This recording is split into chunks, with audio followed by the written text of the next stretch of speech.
Giovani, buongiorno e ben ritrovati sul canale di Neapolis 1926. Dopo 4 giorni mi rifaccio vivo qui su YouTube, ragazzi. Scusatemi l'assenza di questi 4 giorni, ma sinceramente c'è poco da parlare, anche sul Napoli c'è poca roba da vedere. Quindi è inutile che io portavo video sul Napoli o sull'Italia, anzi. Ieri volevo fare uscire un ultra sfogo, ma poi mi sono mantenuto e ho detto vabbè, lasciamo stare, perché mi sa veramente di grande presa per il culo quella di ieri sera. Anzi, lo facciamo ora, un piccolo sfogo inerente alla partita di ieri fra Turchia e Italia, partita vinta per 3-1, 3-2 scusatemi, dall'Italia. Puoi prendere qualche spunto, sì, ma come detto, a me questa mi è sembrata veramente una presa per il culo da parte dei giocatori dell'Italia a fronte di una nazione. E mo vi spiego pure il perché. Allora, Italia-Macedonia 0-1, lo sappiamo, c'è già il video, lo trovate qui sotto in descrizione o basta che cliccate sul canale, no? E allora, io ho visto Roberto Mancini dare più spiegazioni tattiche ieri con la Turchia, dove l'Italia non si giocava un emerito, va bene?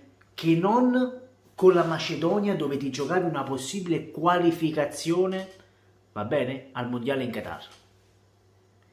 No, perché no, così non va bene, non va assolutamente bene. Perché non mi metti a fuoco? Mettimi a fuoco, ok, ora sono a fuoco.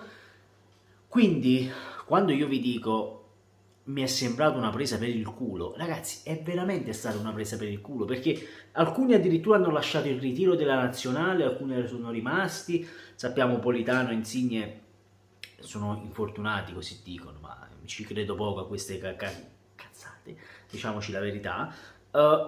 Quindi sì, c'è stato Raspadori, ora è tutto una Raspadori mania in Italia, prepariamoci. Vale già 50 milioni il giocatore, perché lo sappiamo noi italiani come siamo, appena qualche giocatore fa una doppietta, una tripletta o qualcos'altro diventa il nuovo Cristiano Ronaldo.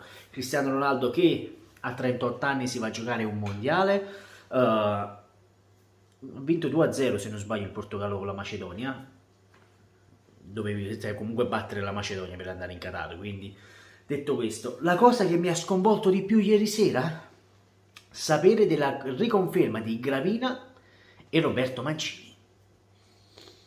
Volete fare la rivoluzione? E come la facciamo la rivoluzione senza gente che vuole fare la rivoluzione? No, così non va assolutamente bene, ragazzi, io l'ho già detto. Gravina si doveva levare dai coglioni dopo, diciamo, l'uscita dell'Italia dal mondiale con CT Ventura, ragazzi, perché Mancini ha fatto peggio di Ventura. E quando qui sotto nei commenti mi vengono a dire tu di calcio non capisci un cazzo, io di calcio non capisco niente. Amico mio, guarda la Macedonia e guarda la Svezia. Tu guarda con che giocatore è uscito Ventura, e poi guarda i giocatori che c'aveva Mancini. Poi vediamo se io capisco e tu non capisci. Poi vienimelo a scrivere un'altra volta qui sotto nei commenti. Poi alcuni addirittura, fai più la barba, ma non ci fatta barba, va bene? Va bene, ora sono un po' incazzato perché voglio spacciarmi la lavastoviglie proprio ora, deve scolare, vabbè, ma non me ne frega niente perché è proprio un video così a pelle, perché come detto è un piccolo sfogo che io faccio nei confronti di questa gente inutile, parassita che c'è qui su YouTube, leoni da tastiera. Io li chiamo leoni da tastiera perché non sanno veramente quello che devono dire, non hanno argomenti, punto, basta. E io personalmente le vostre offese, i vostri commenti, io li cancello. Lo sapete perché io cancello i vostri commenti inutili? Perché lasciare spazio a gente così oscura la gente che viene sotto al mio canale e viene a commentare in modo coerente. Va bene? Detto questo, Atalanta-Napoli, iniziamo a parlare proprio di Atalanta-Napoli, aspettate un attimo, un attimo solo, Come detto, Atalanta-Napoli. Ragazzi, sarà una partita difficile, tosta, sarà veramente difficile questa partita, io già lo so, che il Napoli farà veramente, veramente tantissima difficoltà in difesa, perché Koulibaly dovrebbe tornare dal Senegal, Rachmani non ci sarà, dice affaticamento muscolare, ora non mi ricordo di preciso, Di Lorenzo non ci sarà perché è infortunato, alcuni dicono dovrebbe saltare 5 partite, quindi lo rivediamo a fine stagione. Dovrebbe giocare Zanoli se il signor Luciano Spalletti ci fa questo grandissimo piacere di far giocare Zanoli, perché io lo voglio vedere sinceramente su quella fascia. E quindi la difesa sarà di sicuro Mario Rui, Juan Jesus, Koulibaly e Zanoli. Non penso opterà per un Gulam, va bene? Poi in mediana Anghissà non c'è, quindi io penso, sempre infortunato, Anghissà sta facendo reparto da solo, sta facendo fisioterapia da solo, a quello che ho capito. E poi ci dovrebbe essere la mediana a 2 o con il centrocampo a 3. Ora vediamo, perché anche Zielinski, ragazzi, è uscito infortunato dalla partita contro la Svezia, Polonia-Svezia, anche lì ha segnato addirittura Zielinski, quindi bravo Piot, però ti sei fatto male, sei una lota. Detto questo, in attacco, ragazzi, ci dovrebbero essere sia Insigne, sperando abbia recuperato da questo infortunio che l'ha tenuto fuori addirittura ha fatto rientrare addirittura prima a Napoli, ma tanto lo sappiamo che questa gente qui, tutti quelli che sono andati via dal ritiro, e qui sta il fatto che Roberto Mancini abbia sbagliato ulteriormente a far mandare via questi giocatori.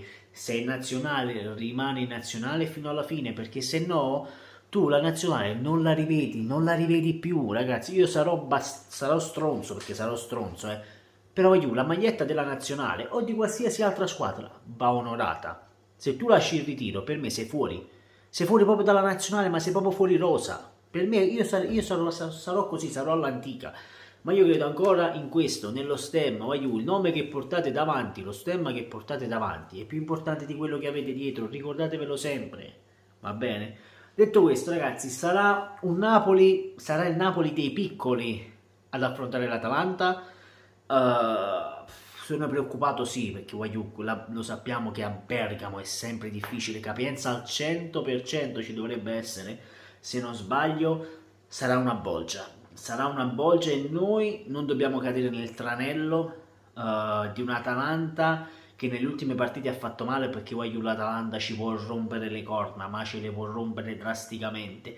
Poi ci sarà Juventus-Inter, e ragazzi, anche lì un bel pareggino ci starebbe proprio al bacio, però poi lo sappiamo che tanto la Juventus vincerà 3-0. Segnatevi il 3-0 della Juventus. Segnatevi il 3-0 per la anzi, andate sulla SNAI, andate a vedere a quanto viene dato il 3-0 della Juventus. Con doppietta di Paulo Dybala, ve lo dico io che Dybala farà doppietta. Detto questo, ragazzi, che dire, vi porgo nuovamente il benvenuto, il ritorno sul canale. Che dire, ragazzi, dobbiamo arrivare a questi 3.000 iscritti. Quando saremo arrivati a questi 3.000 iscritti poi si punterà ai 3.500, 4.000, 4.500 e poi 5.000 con calma. Che dire, sempre e comunque forza Napoli, perché ora ce l'abbiamo qui lo stemma, ma se no è lì. Sempre e comunque forza Napoli dal vostro Neapolis 1926. Ciao aiù, sono ritornato e sono più incazzato di prima. Ciao aiù.